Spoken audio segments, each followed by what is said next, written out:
Hello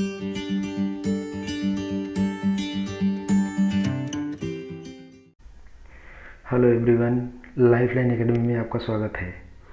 आज दिनांक 31 मई 2020 के करंट अफेयर्स की बात करें तो इसमें फर्स्ट पॉइंट हमने लिया है, सेना कमांडरों का सम्मेलन नई दिल्ली में आयोजित किया गया। इसमें देखते हैं क्या क्या है। 29 मई 2020 को नई दिल्ली में सेना कमांडरों का सम्मेलन हुआ। अगर क्वेश्चन पूछ लिया जाए सेना कमांडर का सम्मेलन कब और कहाँ हुआ, तो 29 मई को हुआ और कहाँ पर हुआ, नई दिल्ली में हुआ। यह इवेंट 2 चरणों में आयोजित किया। फिर क्वेश्चन बनता है कितने चरणों में आयोजित किया गया, 2 स्टेप्स में हुआ है। फिर इसकी खास बातें क्या हैं। इस सम्मेलन की अध्यक्षता रक्षा मंत्री राजनाथ सिंह ने की। यहाँ से भी क्वेश्चन बन रहा है कि जो सेना कमांडरों का सम्मेलन हुआ है उसकी अध्यक्षता किसने किया, तो राजनाथ सिंह ने किया, रक्षा मंत्री हैं। इस सम्मेलन में मौजूदा और विकासशील सुरक्षा चुनौतियों पर चर्चा की गई। किस बिंदु पर चर्चा की गई, किस जो मौजूदा जो हालात हैं और विकासशील सुरक्षा चुनौती, जो सुरक्षा की चुनौतियां हैं, उन सभी पर चर्चा की गई। इस सम्मेलन में मानव संसाधन प्रबंधन मुद्दों और प्रशिक्षण संस्थानों के विलय पर भी चर्चा हुई। साथ ही आर्मी वेलफेयर एजुकेशन सोसाइटी और आर्मी वेलफेयर हाउसिंग ऑर्गेनाइजेशन का भी आयोजन किया गया। ये सारे कार्य हुए किसमें, सेना कमांडरों के सम्मेलन में। फिर नेक्स्ट पॉइंट है, कुशल श्रमिकों के लिए मध्य प्रदेश ने लॉन्च की रोजगार सेतु योजना। क्वेश्चन बनता है कि रोजगार सेतु योजना किसने लागू किया है, किसने लॉन्च किया है, तो मध्य प्रदेश सरकार ने लॉन्च किया है। किसके लिए, जो कुशल श्रमिक हैं उनके लिए, जो ट्रेंड मजदूर हैं। तो आइए देखते हैं, 28 मई 2020 को मध्य प्रदेश सरकार ने प्रवासी श्रमिकों की सहायता के लिए, जो बाहर से श्रमिक आए उनके लिए रोजगार सेतु योजना लॉन्च की। कौन सी योजना लॉन्च की, रोजगार सेतु योजना। किसके लिए, प्रवासी श्रमिकों के लिए लॉन्च की है। यह योजना प्रवासी श्रमिकों को रोजगार प्रदान करेगी। बिल्कुल उनके लिए लॉन्च किया गया, तो उन्हें रोजगार मिलेगा ही मिलेगा। योजना की मुख्य विशेषताओं की अगर बात किया जाए तो रोजगार सेतु योजना उन प्रवासी श्रमिकों को रोजगार प्रदान करेगी जो अपने घरों में लौट आए हैं। जो प्रवासी मजदूर हैं, बाहर रहते थे और लौट आए हैं, उनके लिए होगा। फिर क्या कर रहे हैं, इस योजना के तहत राज्य की जनसंख्या पर एक पूर्ण सर्वेक्षण किया जाएगा। बिना सर्वेक्षण के तो कोई जानकारी मिलेगी नहीं कितने श्रमिक आए हैं बाहर, प्रवासी श्रमिक जो हैं। इस योजना के साथ ही मध्य प्रदेश सरकार स्वामित्व योजना को भी लागू करने का विचार बना रही है। स्वामित्व योजना को भी लागू करने का, स्वामित्व योजना क्या है इसके बारे में आगे डिटेल में है। मोदी जी ने 2020 में पंचायती राज दिवस के दौरान स्वामित्व योजना लॉन्च की थी। मोदी ने लॉन्च किया था कब, सन 2020 में। अब देखिए स्वामित्व योजना की बात किया जाए तो स्वामित्व योजना उस ग्रामीण भूमि को मैप करने के लिए शुरू की गई थी जो आबाद हैं। ड्रोन का उपयोग करके मैपिंग की जाएगी। ड्रोन के उपयोग से पूरा मैप बनाया जाएगा। स्वामित्व का पूर्ण स्वरूप अगर फुल फॉर्म की बात किया जाए, survey of villages and mapping of improvised technology in village areas, स्वामित्व का फुल फॉर्म है। यह योजना एकीकृत सत्यापन समाधान प्रदान करने में मदद करेगी। यह योजना ग्रामीण क्षेत्रों में राजस्व संग्रह में भी मदद करेगी। जो राजस्व के संग्रहण में उसके में भी हेल्पफुल होगी। यह कार्यक्रम वर्तमान में कर्नाटक, हरियाणा, महाराष्ट्र, मध्य प्रदेश, उत्तराखंड और उत्तर प्रदेश में लागू किया जा रहा है। अगर क्वेश्चन पूछ लिया जाए किन किन राज्यों में लागू किया जा रहा है, ध्यान दीजिए, कर्नाटक है, हरियाणा है, महाराष्ट्र है, मध्य प्रदेश है, उत्तराखंड है और उत्तर प्रदेश है। नेक्स्ट पॉइंट, अग्निप्रस्थ मिसाइल पार्क की आधारशिला रखी गई। 29 मई 2020 को INS कलिंग में अग्निप्रस्थ नामक एक मिसाइल पार्क की आधारशिला रखी गई। इसकी खास बातें क्या है, आइए देखते हैं। इस मिसाइल पार्क का उद्देश्य INS कलिंग के इतिहास के बारे में जानकारी प्रदान करना है। इस पार्क का मुख्य आकर्षण P-70 एमटिस्ट है। यह एंटी शिप मिसाइल है जिसे पानी के नीचे लॉन्च किया जाता है। ये उसमें रखा रहेगा। यह मिसाइल पार्क मिसाइलों और मिसाइल प्रौद्योगिकियों में रुचि रखने वाले लोगों के लिए एक प्रेरक क्षेत्र भी होगा। जो लोग इंटरेस्टेड हैं उनके लिए प्रेरणा भी मिलेगा कि हाँ, इससे उस फील्ड में जाने के लिए वो इच्छुक अगर होते हैं तो। इस मिसाइल पार्क के अधिकारियों, नाविकों और अन्य सहायक कर्मचारियों को समर्पित किया जाएगा जिन्होंने INS कलिंग में सेवा की है। फिर देखिए next point, America artificial intelligence पर G7 की साझेदारी में शामिल हुआ। आर्टिफिशियल इंटेलिजेंस पर G7 की साझेदारी में शामिल हुआ है। क्या है इसमें? विश्व के 7 सबसे धनी देश के नेताओं ने आर्टिफिशियल इंटेलिजेंस पर ग्लोबल पार्टनरशिप की स्थापना की है। इसकी खास बातों की अगर बात किया जाए तो अमेरिका ने शुरू में इस साझेदारी का हिस्सा नहीं था। हालांकि अब संयुक्त राष्ट्र की निगरानी और फेशियल रिकॉग्निशन पर अंतर्राष्ट्रीय मानकों को आकार देने में चीनी प्रभुत्व का मुकाबला करने के लिए अमेरिका इस समूह में शामिल हो रहा है। अमेरिका इस समूह में इसीलिए शामिल हो रहा है ताकि चीन को माकूल जवाब दिया जा सके, क्योंकि कोविड-19 पर अमेरिका लगातार चीन पर हमलावर है। आर्टिफिशियल इंटेलिजेंस पर एक वैश्विक समूह शुरू करने की पहल फ्रांस और कनाडा द्वारा शुरू की गई थी। फ्रांस और कनाडा ने इसे स्टार्ट किया था। नेक्स्ट पॉइंट,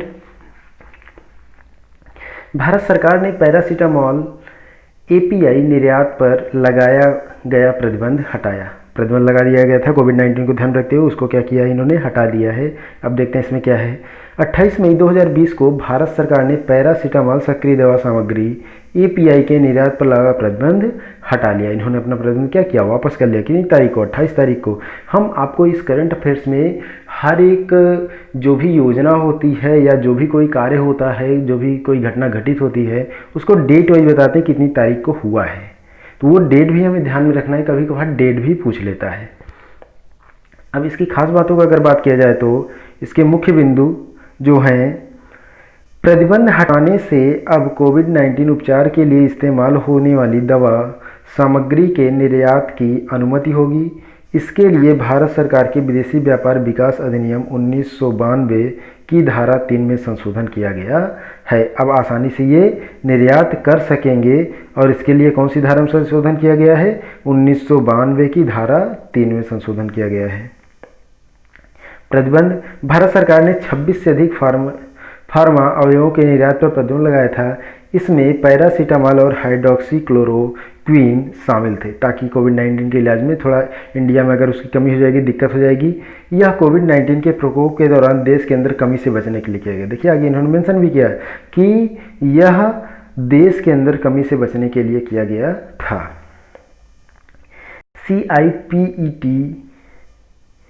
CIPET का नाम बदलकर central institute of petrochemical engineering and technology किया गया है।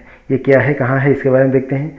Central institute of plastic engineering and technology को CIEPT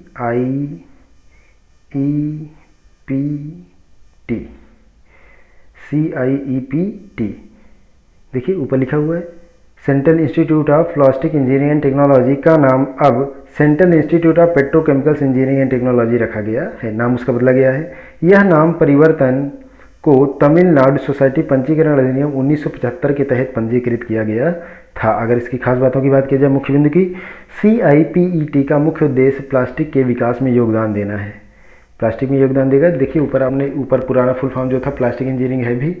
यह शिक्षा और अनुसंधान कार्यक्रम पर भी केंद्रित है। यह संस्थान नवीन प्लास्टिक आधारित समाधानों पर ध्यान केंद्रित करेगा। अब कुछ छोटे छोटे पॉइंट्स हमने लिए हैं, आइए देखते हैं। राष्ट्रीय करंट अफेयर्स की अगर हम बात करें तो इसमें फर्स्ट पॉइंट हमने लिया है, TCS आयन के साथ साझेदारी में श्रम मंत्रालय ने राष्ट्रीय कैरियर सेवा पोर्टल पर पंजीकृत नौकरी चाहने वालों के लिए निःशुल्क ऑनलाइन कैरियर कौशल परीक्षण शुरू किया। किसने शुरू किया? TCS के साथ साझेदारी करके श्रम मंत्रालय ने शुरू किया है। नेशनल जियोग्राफिक चैनल और पेयजल व स्वच्छता मंत्रालय ने यूट्यूब पर स्वच्छ भारत की स्वच्छता क्रांति शीर्षक से फिल्म रिलीज की है। साफ सफाई के लिए है, साफ सफाई ध्यान में रखते हुए। भारतीय नौसेना ने INS कलिंग मिसाइल पार्क अग्निप्रस्थ के लिए आधारशिला रखी। क्वेश्चन यहाँ बनता है कि भारतीय नौसेना ने किस मिसाइल पार्क की स्थापना की है? तो अग्निप्रस्थ, ठीक है। फिर देखिए नेक्स्ट पॉइंट, इसके बारे में ऊपर हमने डिटेल में जिक्र किया है। नेक्स्ट पॉइंट की बात करें तो छत्तीसगढ़ के पहले मुख्यमंत्री अजीत जोगी का रायपुर में 74 वर्ष की आयु में निधन हो गया है। जो छत्तीसगढ़ के ये सबसे पहले मुख्यमंत्री थे, अजीत जोगी इनका नाम है। अगर क्वेश्चन पूछ लिया जाए कि कितने वर्ष की आयु में निधन हुआ है, तो 74 वर्ष की आयु में निधन हुआ है। और अगर पूछ लिया जाए कौन से मुख्यमंत्री थे, पहले मुख्यमंत्री थे, नाम क्या था, अजीत जोगी। केरल के सांसद तथा मातृभूमि समाचार पत्र के एमडी वीरेंद्र कुमार का निधन हो गया। केरल के सांसद थे और मातृभूमि वहाँ का लोकल समाचार है उसके एमडी थे। प्रसिद्ध ज्योतिषी बेजान दारूवाला का अहमदाबाद में 89 वर्ष की आयु में निधन हो गया है। ये ज्योतिषी थी, 89 वर्ष की आयु में निधन हो गया है। आर्थिक करंट अफेयर्स की बात करें तो 2019-20 में भारत की अर्थव्यवस्था 11 साल के निचले स्तर 4.2% दर से बढ़ी, बहुत ज़्यादा डाउन हो गई है। वो कोविड-19 एक इफेक्ट हो सकता है इसका। नेक्स्ट पॉइंट, 2019-20 में भारत का राजकोषीय घाटा जीडीपी का 4.6% था। 8 कोर इंडस्ट्रीज का उत्पादन 2020 में 38.1% घट गया है। घटने का रीज़न भी आपको पता है, कोविड-19, क्योंकि उसकी वजह से सारी इंडस्ट्रीज जो है बंद है, तो सीधी सी बात है कि उसका उत्पादन क्या हो जाएगा, घट जाएगा। चीन ने अफ्रीकन स्वाइन फीवर एएसएफ के खतरे का हवाला देते हुए भारत से सूअर के मांस के आयात पर प्रतिबंध लगा दिया है। चीन का कदम देखिए, सूअर के मांस के आयात पर प्रतिबंध लगा दिया है, क्योंकि उसने कहा स्वाइन फीवर हो सकता है। नेक्स्ट पॉइंट, कैप जेमिनी के सीईओ थेरी डोलापोर्ट को विप्रो के नए सीईओ एमडी के रूप में नियुक्त किया गया है। अंतर्राष्ट्रीय करंट अफेयर्स की बात करें तो 29 मई को संयुक्त राष्ट्र के शांति सैनिकों का अंतर्राष्ट्रीय दिवस मनाया गया। थीम क्या थी, पीस कीपिंग में महिलाएं शांति की कुंजी। पिछले लेक्चर में हमने इसके बारे में डिटेल में अध्ययन किया था, डिस्क्रिप्शन में उसे डाल दूंगा, आप लोग आसानी से उसे देख सकेंगे। नेक्स्ट पॉइंट, अमेरिका सहित G7 देशों ने कृत्रिम बुद्धिमत्ता के उपयोग के लिए नैतिक दिशा निर्देश निर्धारित करने के लिए ग्लोबल पार्टनर्स ऑन AI पर वैश्विक भागीदारी की शुरुआत की है। ये अमेरिका ने प्रारंभ किया है। आज के करंट अफेयर्स में इतना ही। लगातार अपडेट्स पाने के लिए चैनल को सब्सक्राइब कर बेल आइकन की बटन दबाएं। धन्यवाद।